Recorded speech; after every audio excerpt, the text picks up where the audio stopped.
दोस्तों, बारिश का मौसम शुरू होते ही फसलों में फंगस का अटैक तेज़ी से बढ़ने लगता है। शुरुआत में ये हमें दिखाई नहीं देता, लेकिन कुछ ही दिनों बाद पत्तियों का रंग बदलना शुरू हो जाता है। हल्का पीलापन, फिर दाग धब्बे और देखते ही देखते पूरी फसल प्रभावित होने लगती है। और यहीं से दोस्तों हमारा असली नुकसान शुरू होता है। समस्या ये नहीं है कि बीमारी आती है, समस्या ये है कि हमें सही समय पर समझ नहीं आता कि इसे रोकना कैसे है। और अगर यहाँ थोड़ा सा भी समय निकल गया तो बाद में इसे कंट्रोल करना लगभग नामुमकिन हो जाता है। आज की इस वीडियो में मैं आपको बिल्कुल आसान और प्रैक्टिकल तरीके से समझाऊंगा बारिश में फंगस इतनी तेज़ी से क्यों बढ़ता है, उसे शुरुआत में ही कैसे रोका जा सकता है और इसे रोकने में वो कौन कौन से ऑर्गेनिक तरीके हैं जो सबसे ज़्यादा असरदार हैं, ताकि आप सही समय पर सही फैसला लेकर अपनी फसलों को बिना नुकसान के सुरक्षित रख सकें। दोस्तों, वीडियो शुरू करने से पहले आप मुझे कमेंट्स में ज़रूर बताइएगा कि आपकी फसलों में अभी क्या समस्या चल रही है। अब सबसे पहले समझते हैं दोस्तों कि बारिश में फंगस इतनी तेज़ी से बढ़ता क्यों है। लगातार बारिश होने पर मिट्टी में नमी बढ़ जाती है, पत्तियां लंबे समय तक गीली रहती हैं, धूप कम निकलती है और हवा का फ्लो कम हो जाता है। दोस्तों, यही 4 चीज़ें मिलकर फंगस के लिए परफेक्ट कंडीशन बनाती हैं। और अगर खेत में पानी रुक गया तो जड़ें कमज़ोर होने लगती हैं, जिससे फसल और तेज़ी से प्रभावित होती है। इसलिए ध्यान रखिए दोस्तों, सिर्फ स्प्रे करना ही सलूशन नहीं है, फील्ड कंडीशन ठीक करना भी उतना ही ज़रूरी है। अब यहाँ महत्वपूर्ण प्रश्न ये आता है कि क्या हम इस बीमारी को आने से पहले ही रोक सकते हैं। अगर इसका जवाब आपका हाँ में है दोस्तों, तो फिर आपको खेती के तरीके बदलने होंगे। बीमारी दिखने के बाद नहीं दोस्तों, बल्कि बीमारी बनने से पहले एक्शन लेना होगा।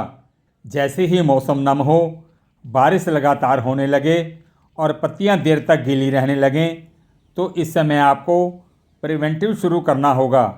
मेरे कहने का मतलब दोस्तों, नीम आधारित अर्क या लहसुन अर्क का हल्का छिड़काव शुरू करना होगा। ये अर्क आपकी फसलों को मजबूत बनाकर फंगस को शुरुआत में ही दबा देता है।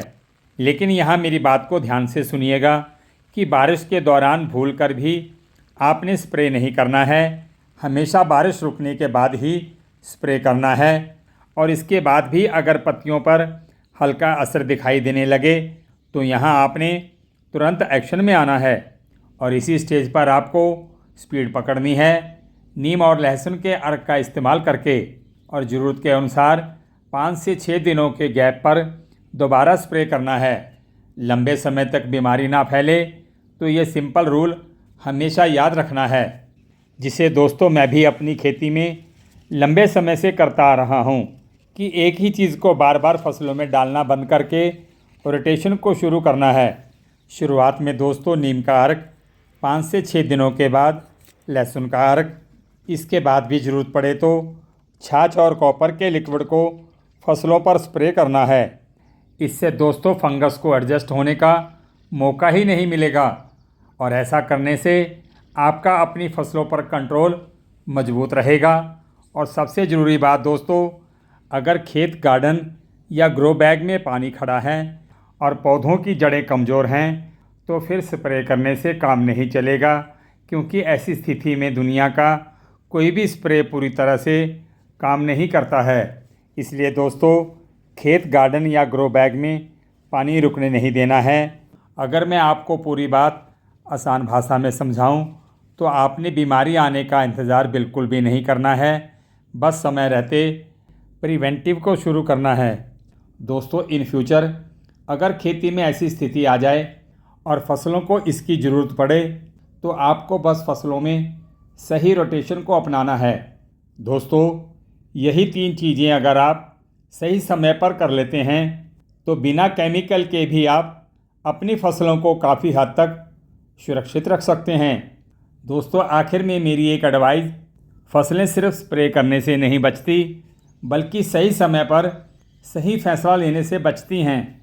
दोस्तों, नीम लहसुन का अर्क और छाछ तांबे के घोल, इन तीनों वीडियो के लिंक मैंने डिस्क्रिप्शन में दे दिए हैं। आप वहां जाकर वीडियो ज़रूर देखें। दोस्तों, अगर आपको ये जानकारी उपयोगी लगी है तो वीडियो को लाइक और शेयर ज़रूर करें और कमेंट करके मुझे बताइएगा कि आपकी फसलों में अभी क्या समस्या चल रही है और आप उसका कैसे समाधान करने वाले हैं। क्योंकि यहाँ रविवार और बुधवार को सुबह 6:30 बजे यूनिक तकनीक के साथ ऑर्गेनिक खेती से बेहतर हार्वेस्टिंग कैसे ली जा सकती है, इसकी नई नई जानकारी के साथ वीडियो अपलोड होती है। दोस्तों, वीडियो ज़रूर देखिएगा। आज बस इतना ही, फिर मिलते हैं दोस्तों।